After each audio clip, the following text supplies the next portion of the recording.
બનાવીશું ચૂરમાના લાડુ. તો એની માટે સૌથી પહેલાં એક વાસણમાં આપણે લોટ લઈશું યોગ્ય માત્રામાં. તેમાં તેલનું થોડુંક જાજું મોયણ નાખીશું. આ રીતે લોટને ભેળવી લઈશું. આપણે લોટ કરકરો લેવાનો છે એકદમ, જેથી આપણા લાડવા એકદમ સરસ મજાના કકરા થાય.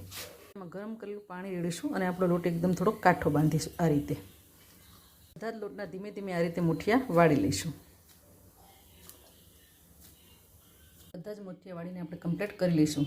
એક વાસણમાં તેલ ગરમ કરવા મૂકીશું અને તેલ આવે એટલે આપણે એમાં ધીમે ધીમે આ રીતે મુઠિયા બધા તળી લઈશું.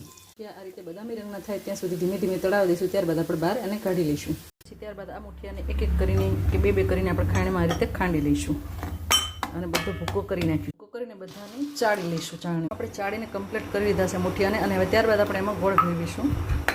આ રીતે ગોળને એકદમ એકરસ ભેળવી નાખીશું. ભેળવી જાય એટલે આપણે એમાં યોગ્ય માત્રામાં ઘી નાખીશું. આપણે આ રીતે ભેળવી લઈશું. ત્યારબાદ આપણે આપણી રીતે લાડવા સરસ મજાના રીતે આપણે બધા જ લાડવાને ગોળ ગોળ વાળી લઈશું. મારો વિડીયો ગમે તો લાઈક